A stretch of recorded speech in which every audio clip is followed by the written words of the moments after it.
just have so much combo potential with like your teammates and just being able to like have like an overall just like scary neutral, especially with like that banana.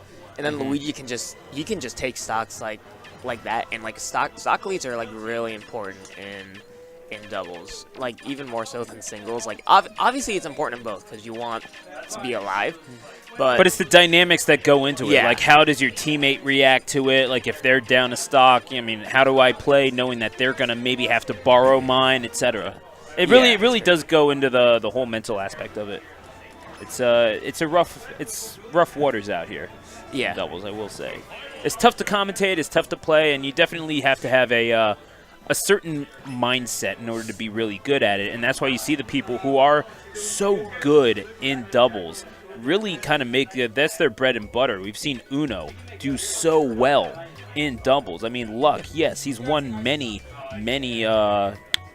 singles tournaments here, but I mean, how many doubles wins have we seen him collect? It really does take a certain mentality to succeed in doubles, and not everyone has it. It also attests to kind of that. It definitely attests to how good Diddy is in doubles, because both like almost I don't know. I know Uno is pretty much like straight Diddy only. I don't know about Luck. I think he's also played Mario too, but like they Mario both plays just about everyone. I've been here That's maybe true, 10 weeks. I've seen him play like 12 different characters. It's crazy how good this guy's fundamentals are. But like they are.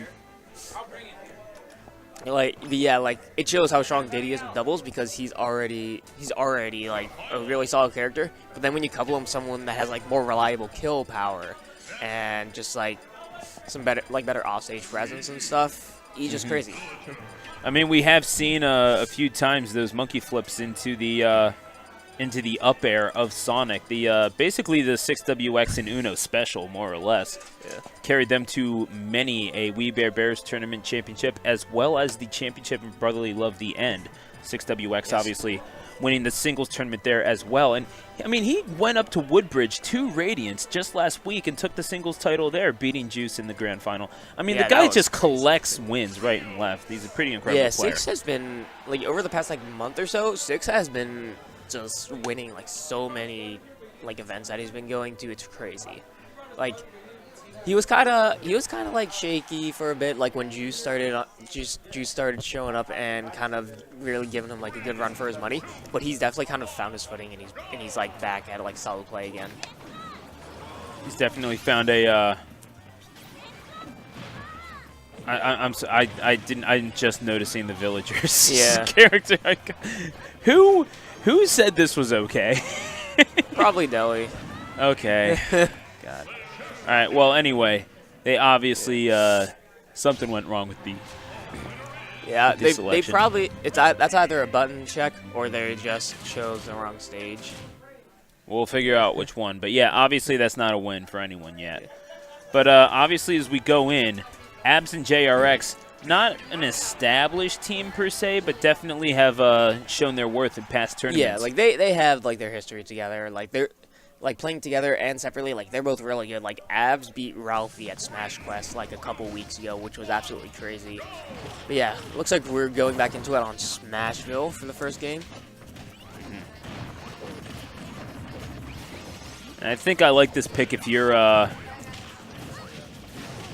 and JRX perfectly. Like, to be perfectly honest. I mean, yeah, obviously Villager works pretty well with space, but you're definitely relying on the killing power of Ryu in those close quarters. But taking that first stock loss, that's not going to help anyone. That's what I was talking about before, or how Luigi can be really scary in doubles. Good forward smash. That's Villager's F smash is just ridiculous. It's ridiculous. It's so useful, and like you never expect it. Ooh. Oh my God! JRX went super deep on that ledge guard, and it paid off. He managed to get Gonzales like deep enough that he had to go for like a weird angle on his recovery and not. Ooh. He just pocketed the PK Thunder. Honestly, that's pretty hype. Yeah, it's like Villager could pocket a lot of things that you wouldn't think he would be able to, but it's still super useful because like he can like pocket a PK Thunder off stage and then completely negate Ness's recovery, or like as we saw, like he use it to get back safely. And again, obviously, just waiting for Villager at the edge. Yeah, you definitely need that space to make Villager work, but if you really need to, you can probably get a few decent hits in. But obviously, yeah, stock getting taken off of Villager, being played this this evening by JRX. Yeah. So while Gonz and Shoyo do have the stock lead right now, they're both at decently high percents, so they just have to be careful with kind of how they play it. If they take advantage of the Luigi rage. Oh! The PK Thunder right into that forward smash. And okay, so I was watching this this video. I believe it was Relax-A-Lax or something like that. One of those channels. Oh, Shout out no, oh my gosh! Oh wow! That hurts. Absolutely. That hurts. I think that was the game telling me to shut up, honestly. That is ridiculous. That was just unfortunate. Absolutely. But, I mean, again, that's just the hectic nature of doubles. And sometimes you don't know exactly what you even can do in certain situations with this little room. And with characters that rely so much on spacing and defensive work, a character such as Villager, for example, it can be a little challenging. Yeah, and that Villager might be the next to go if he's not careful. Well, luckily he's staying out of it. Yeah, they're lucky that the Villager has like the higher percent because he's very much more like spacing oriented and zoning, so he can kind of stay off to the side and not have to worry too much about getting into the thick of it. And didn't have to worry about a Rage Ryu. Yeah. And like they can just have Ryu going into. Oh, but that. Will Lloyd? Ooh. There you go. That's a solid. An assist by Lloyd and an input Shoryu. That will take out most men, or villagers, or really whatever.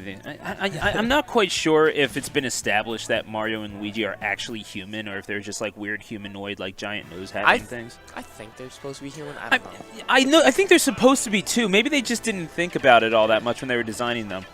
But I mean, that's the obsessive nature of the internet for you. We just craft these things. But also, like, we've seen Mario aside real humans now. Like, Odyssey has made this pretty definitively like, hey, this is what humans are supposed to be like. And then Mario looks like that. Yeah. I mean, granted, Mario's had this appearance for like 50 years now, I think, something like that. And humanity hasn't been around that long, so. Oh, it looks like James is bringing out the Diddy Kong, it looks like. Tweet your theories to me at Stu the Announcer. We're going to get going again with Smashville. Obviously, Great Gonzales and Shoyo James seeing something that they liked last match, but obviously a big change in strategy with Shoyo James breaking out the Diddy Kong. I think overall, Shoyo and Gon just have a much stronger neutral game now. While they don't lack that just like insane like gimp potential and just kind of like X factor that Luigi has, overall this is probably a more solid team comp, and I would say just gives them a better chance to kind of take this game. Oh my god! Oh, howdy! Wow, that was crazy. A vicious shot to take the first stock of the game, but obviously being followed shortly behind. 5 stocks for each team.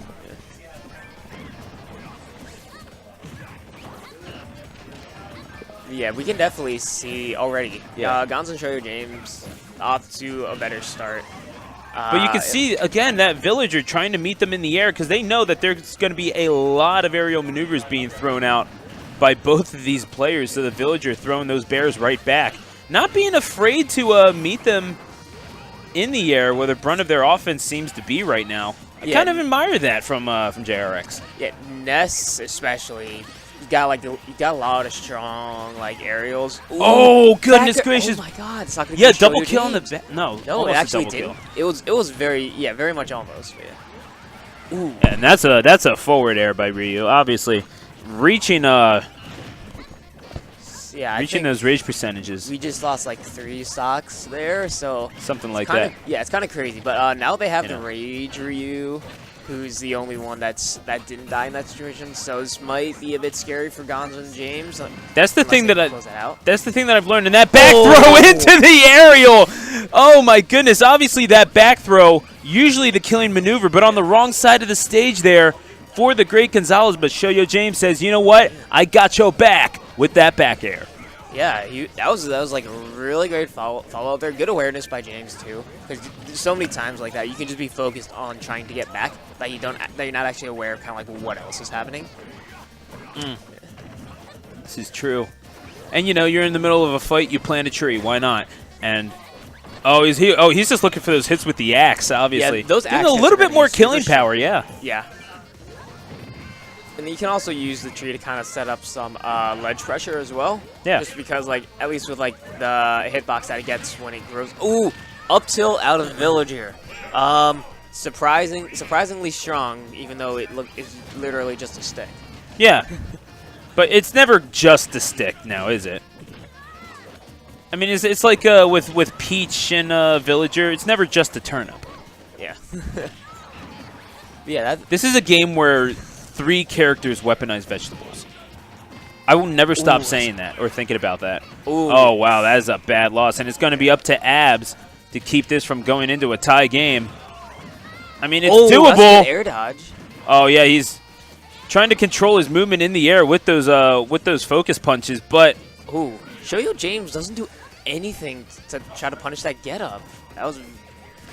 I mean, especially with how safe that punish would have been. I don't know why he just kind of let him do that for free. Oh, the up air is going to do it.